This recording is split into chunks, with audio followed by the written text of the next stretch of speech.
নমস্কাৰ বন্ধু বান্ধৱীসকল, আপোনালোকক লাৰ্ণ উইথ এছকে চেনেললৈ স্বাগতম জনাইছো। এই ভিডিঅ'টোৰ মাধ্যমেৰে আপোনালোকৰ মাজলৈ অসম পুলিচ আৰু ADREৰ প্ৰিভিয়াছ ইয়েৰৰ কেইটামান কুৱেশ্যন এনসাৰ লৈ আহিছো। সো ভিডিঅ'টো শেষলৈকে চাব।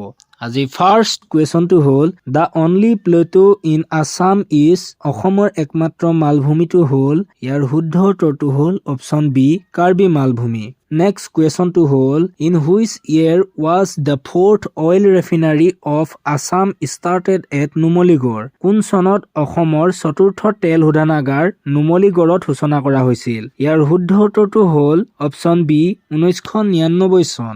Next question to hold, who was the last Swargadeo of Ahom dynasty? Ahom ৰাজবংশৰ শেষৰজন স্বৰ্গদেউ কোন আছিল? ইয়াৰ শুদ্ধ উত্তৰটো হ'ল অপশ্যন বি পুৰন্দৰ সিংহ।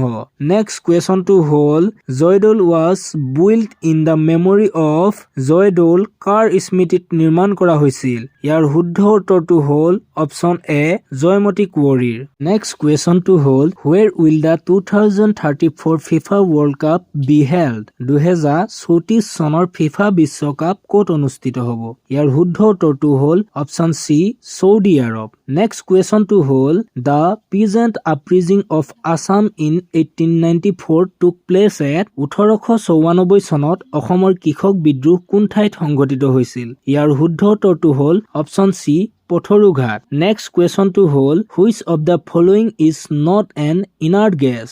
নিম্নলিখিতসমূহৰ কোনটো এটা নিষ্ক্ৰিয় গেছ নহয়? ইয়াৰ শুদ্ধ উত্তৰটো হ'ল option D nitrogen. Next question to hold, STC stands for, STCৰ অৰ্থ হ'ল, ইয়াৰ শুদ্ধ উত্তৰটো হ'ল option C Assam state transport corporation. Next question to hold, who was the first lady chief minister of Assam? অসমৰ প্ৰথম গৰাকী মহিলা মুখ্যমন্ত্ৰী কোন আছিল?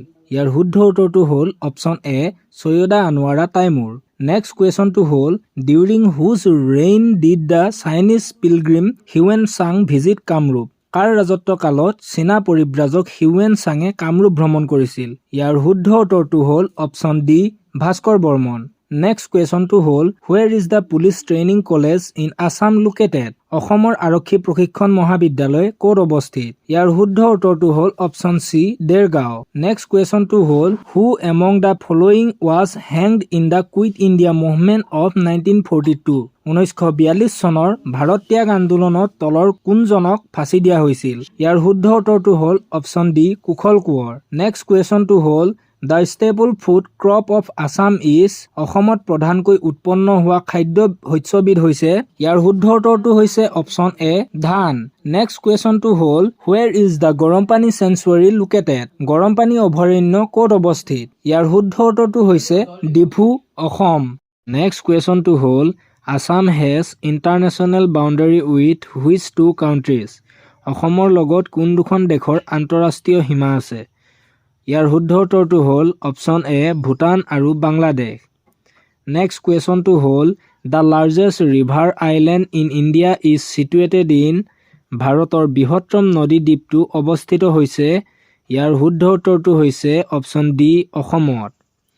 Next question to hold, when is National Cancer Awareness Day observed? জাতীয় কেঞ্চাৰ সচেতনতা দিৱস কেতিয়া পালন কৰা হয়? ইয়াৰ শুদ্ধ উত্তৰটো হৈছে option B November 7। Next question to হৈছে শিল্পী দিৱস is celebrated on, শিল্পী দিৱস কেতিয়া উদযাপন কৰা হয়? ইয়াৰ শুদ্ধ উত্তৰটো হৈছে অপশ্যন বি 17 জানুৱাৰীত। Next question to hold, in which of the following districts is the Jonbeel Mela held every year? প্ৰতি বছৰে জোনবিল মেলা কোনখন ঠাইত অনুষ্ঠিত হয়? ইয়াৰ শুদ্ধ উত্তৰটো হ'ল option A Morigaon. Next question to hold, the Kamakhya temple is situated at, Kamakhya মন্দিৰ অৱস্থিত, ইয়াৰ শুদ্ধ উত্তৰটো হ'ল অপশ্যন এ নীলাচল পাহাৰত। বন্ধু বান্ধৱীসকল, আজিৰ ভিডিঅ'টো ইমানেই। এনেকুৱা ধৰণৰ নতুন নতুন ভিডিঅ' পাই থাকিবলৈ চেনেলটো ছাবস্ক্ৰাইব কৰি দিব।